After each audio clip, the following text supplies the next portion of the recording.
आप कहीं भी जाके किसी भी गली में चले जाओ, मैं चैलेंज कर रहा हूँ आपको, किसी ऐसी कोई गली नहीं जिसमें सीवर जाम नहीं है। मूलभूत सुविधा नहीं दे सके खट्टर सरकार। ईएसआई में चले जाओ, इतनी भीड़, बहुत कम अस्पताल है, सरकारी अस्पताल नहीं है। आप बीके अस्पताल में चले जाओ, आपको इलाज नहीं मिलेगा, ये सरकार इलाज नहीं दे सकी लोग। भारत की जीडीपी बढ़ाने में इनका बहुत बड़ा योगदान है। दिल्ली या मुंबई जहाँ भी या फरीदाबाद में जो काम कर रहे हैं, सस्ता श्रम देते हैं लोग, लेकिन इनको सरकार उनके घर तक सम्मान के साथ नहीं पहुँचाती। क्या नाम है आपका? धर्मेंद्र यादव। धर्मेंद्र यादव जी, आप मुझे बताइए किन मुद्दों पर आप वोट करेंगे इस बार? आप यहीं के रहने वाले हैं? यहीं के रहने वाले हैं जी। और यहाँ सबसे बड़ा मुद्दा है प्रॉपर्टी आईडी, फैमिली आईडी और बिजली, पानी, सड़क, सीवर। आप कहीं भी जाके किसी भी गली में चले जाओ, मैं चैलेंज कर रहा हूँ आपको, किसी ऐसी कोई गली नहीं जिसमें सीवर जाम नहीं है। मूलभूत सुविधा नहीं दे सके खट्टर सरकार। और प्रॉपर्टी आईडी और फैमिली आईडी के नाम पे एक नया भ्रष्टाचार हरियाणा के अंदर देने वाले मनोहर लाल खट्टर जी हैं। हर आदमी परेशान है।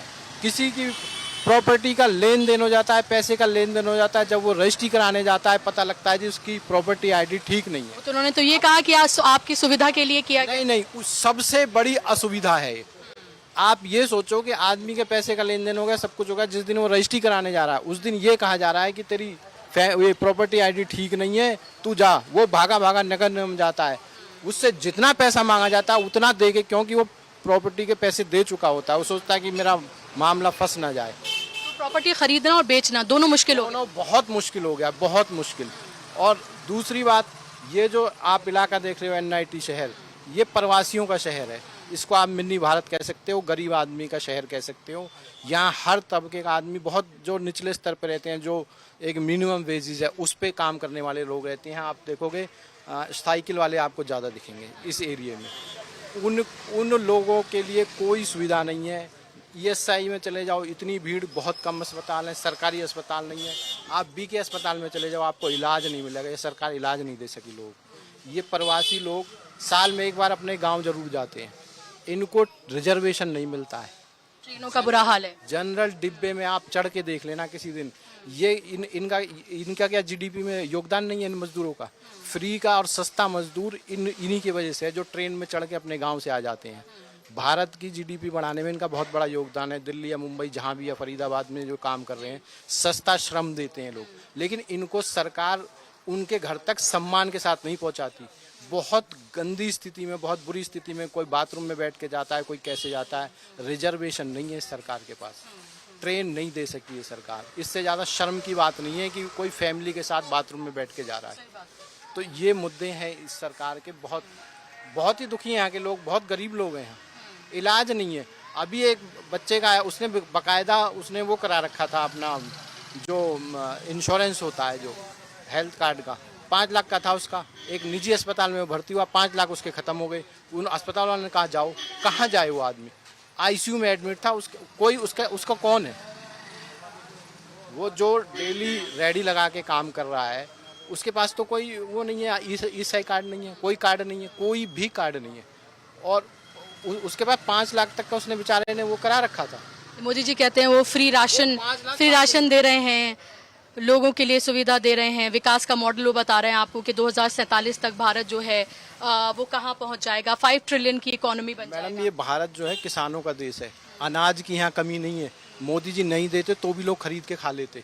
अनाज नहीं चाहिए लोगों को ट्रेन चाहिए, इलाज चाहिए, मूलभूत सुविधा चाहिए। लोग सड़क नहीं बना सकते, लोग सीवर नहीं बना सकते, ना उसको साफ कर सकते हैं, ये चाहिए उनको। अनाज तो खरीद लेगा। हमारे किसान बहुत सस्ता अनाज उत्पादन कर रहे हैं, वो खरीद लेगा। कोई अनाज इतनी बड़ी बात नहीं है, तो बहकाने की बात है। मैं कहता हूँ मोदी सरकार से मैं अपील करता हूँ हाथ जोड़ के, ये 5 किलो बंद कर दो, आप ट्रेन ठीक करो, आप मूलभूत सुविधा दो, रोजगार दो, उनकी सैलरी बढ़ाओ। किसानों को जो आप खाद, बिजली, पानी दे रहे हो वो सस्ता दो। तो इस बार क्या सोच रहे हैं आप लोग, बदलाव का? बिल्कुल जी, बदलाव बिल्कुल। भ्रष्टाचार की सरकार है, ये जानी चाहिए। हर किसी की जिंदगी में घुस के हर किसी को टॉर्चर कर रही है सरकार। फैमिली आईडी के नाम पे कर रही है। जिसके घर के आगे सीवर का पानी खड़ा है, वो उस पे क्या गुजरती होगी। और एक दिन नहीं, सालों साल। अगर आज चुनाव होता ना इस बरसात के सीजन में, बीजेपी का सुपड़ा साफ हो जाता। बीजेपी का 3 साल हो गए, पार्षद का चुनाव नहीं करा पाई, नगर निगम के चुनाव नहीं करा पाई। पूछो इनसे क्यों नहीं करा पाई। ये जीतते ही नहीं, एक भी नहीं जीतता। क्योंकि ऐसी कोई कॉलोनी, ऐसा कोई वो नहीं है, चाहे वो सेक्टर हो, हर जगह सीवर जाम है। सीधे डायरेक्ट नगर निगम से इफेक्ट हैं ये लोग। ये बहुत भयानक मुद्दे हैं फरीदाबाद में। तो फरीदाबाद में ये बहुत ज़्यादा ये बड़े उस तरह के मुद्दे हैं जो ये बता रहे हैं कि सीवर खास तौर पर और प्रॉपर्टी आईडी, जो आपको पता है कि एक योजना जो है वो निकाली गई थी खट्टर सरकार की तरफ से, वो यहाँ लोगों को बहुत परेशान कर रही है। उसमें कह रहे हैं कि बहुत ज़्यादा भ्रष्टाचार है। खासतौर पर आप अपनी प्रॉपर्टी अगर आप बेचना चाहते हैं या खरीदना चाहते हैं, उसके लिए वो आप नहीं कर पाते हैं क्योंकि उसमें बहुत घूस देनी पड़ती है और उसके साथ साथ बहुत प्रताड़ित और परेशान किया जाता है। और किसानों पहलवानों के जवानों के मुद्दे तो हैं ही जो पूरे हरियाणा में है, लेकिन हरियाणा के अलग अलग क्षेत्रों के अपने मुद्दे हैं। खासतौर पर जिस विधानसभा क्षेत्र में फिलहाल मैं यहाँ पर मौजूद हूँ, ये प्रवासियों का क्षेत्र माना जाता है। यहाँ ज्यादातर बाहर से पलायन करके आए मजदूर यहाँ पर हैं। यहाँ से लोग दूसरे शहरों में, दिल्ली और आसपास और दूसरी जगहों पर जाते हैं अपना काम करने के लिए। सरकारी नौकर भी हैं यहाँ पर बड़ी तादाद में। तो ये उस तरह का पूरा शहरी इलाका है, लेकिन इस शहरी इलाका होने के बावजूद आप देखेंगे तमाम जगहों पर सीवर की गंदगी का यहाँ पर बहुत बुरा हाल है। और ये साफ तौर पर कहा जा रहा है कि जो सरकार 10 साल रही, चाहे वो म्यूनिसिपल कॉर्पोरेशन की बात करें या फिर यहाँ राज्य में बात करें, उसने काम नहीं किया है, लोगों का कहना है। आपका नाम क्या है? पन्नालाल जी। क्या सोच रहे हैं इस बार आप ताऊ? मैं सन 68 का आया हुआ हूँ, हरियाणा धोबी समाज का भूत प्रधान हूँ। अच्छा। और जी मैं जब से बीजेपी आई है, जब से हमारे शिवचरण लाल चाचा जी लगते हैं गाँव नाते से, उन्होंने इतना अच्छा काम किया जो कि कोई कर नहीं सकता। और जब से इनके हाथ से छूटी हुई है, ये इनके हाथ में कोई अथॉरिटी नहीं है। गरीब आदमी इन्हीं के घर पे धापा डाल देता है। और बैकवर्ड एरिया है, गली गली में जाके देखो, घर घर में पानी सड़ा हुआ है। क्या कर रही है बीजेपी? ना दे रही है, ना की कमी है क्या हरियाणा के अंदर? खाली नाच से गुजारा हो जाएगा? बीमारी फैल रही है घर घर में, है? बहुत नाराज हैं आप सरकार से? बहुत तगड़ा। ये हमारा घर है, घर में जब मर्जी आधी रात घुस सकते हैं। ये अच्छा, आप नीरज शर्मा के ऑफिस के लिए बोल रहे हैं कि वो घर है? अच्छा। हाँ जी, इसको गरीब आदमी आधी रात आ सकता है, आधी रात जगा सकते हैं। लेकिन लोग तो ये भी बोलेंगे ना कि विधायक तो वही हैं, उन्होंने क्यों नहीं काम किया? ये बोल सकते हैं लोग ना, है? कि विधायक तो वही हैं, उन्हें साफ सफाई करवानी चाहिए थी, सीवर का काम करवाना चाहिए था, उनको विधायक निधि मिलती है। विधायक तो हैं, बाकी उनको इतनी अथॉरिटी नहीं मिल पाई जो वो कर सकें।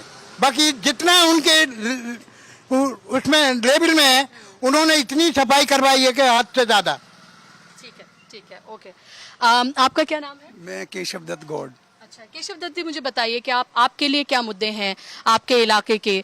साफ सफाई में देख रही हूँ कि साफ सफाई जो है ये सबसे बड़ा मुद्दा है शायद यहाँ का। उसके अलावा और क्या मुद्दे हैं जिन पर आप वोट करने जा रहे हैं?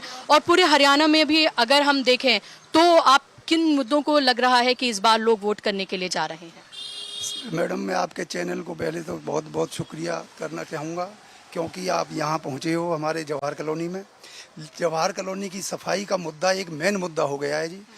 और यहाँ राजनीति अब एक ऐसी हो गई है कि आपस में कंपटीशन वाली राजनीति आ गई है। सीवर में क्या नाम है, आपने कहीं भी लाइट का खंबे का पीस नहीं देखा होगा। सीवर के अंदर लाइट का खंबे का पीस आपने कहीं नहीं देखा होगा। यहाँ ये हो गया है कि रात के टाइम में काम किया, सीवर के अंदर जो है लाइट का खंबा डालवा देते हैं, सुबह हम क्या नाम है फिर दोबारा उसको सफाई कराते हैं। और कहीं पर रजाई गद्दे निकल रहे हैं, तो कहीं पे क्या नाम है कट्टों में गंद भर भर के सीवर में डाली जा रही है। सबसे मेन सीवर का ओवरफ्लो होने का कारण यही है कि हमारी जो विपक्ष की पार्टी है वो हमको क्या नाम है जो है, जो काम हम कर रहे हैं, दिन में हम वो काम करते हैं, रात को हमारा वो काम फिर दोबारा फेल हो जाता है। ये मेन कारण हो रहा है यहाँ सीवर की दिक्कत के लिए। अच्छा। हाँ जी। तो आप कह रहे हैं कि बीजेपी काम कर रही है? नहीं, मैं ये कह रहा हूँ कि बीजेपी काम नहीं कर रही है। बीजेपी क्या नाम है के कार्यकर्ता उसमें सीवर में खंबे डलवा रहे हैं, कहीं क्या नाम है रजाई गद्दे डलवा रहे हैं, कहीं कुछ हो रहा है, वहाँ काम हो ही नहीं रहा है। हम यहाँ अपना नीरज शर्मा जी जितनी मेहनत से काम दिन में कराते हैं, रात को वो फिर दोबारा बराबर हो जाता है। ये है कहानी। अच्छा, महिला सुरक्षा भी आपके लिए मुद्दा है यहाँ पर कि महिलाओं के लिए आपने पहलवान बेटियों को देखा होगा, विनेश फोगाट का नाम सुना है? हाँ जी सुना है। तो अब वो कांग्रेस के टिकट पर चुनाव लड़ने जा रही हैं, क्या वो भी कोई मुद्दा है? उस सबको भी देखते हैं आप, जो बड़े मुद्दे हैं, या आपके लिए आपके इलाके के मुद्दे ज्यादा हावी हैं? तो अपने इलाके के मुद्दे का ही हूँ मैं, राजनीति से इतना लंबा चौड़ा वो नहीं रखता हूँ, लेकिन ये है कि हम तो अपना काम देख रहे हैं। जो अब यहाँ एक बात देखिए, ये नालियों का हाल है यहाँ, ये नाली आज अभी क्या नाम है ट्रैक्टर से खिंचवा के हम इसको खत्म करवाते हैं मेहनत करके नगर निगम से, कल वो सीवर में फिर कुछ ना कुछ रुकावट हो जाती है, फिर नालियां ओवरफ्लो हो जाती हैं।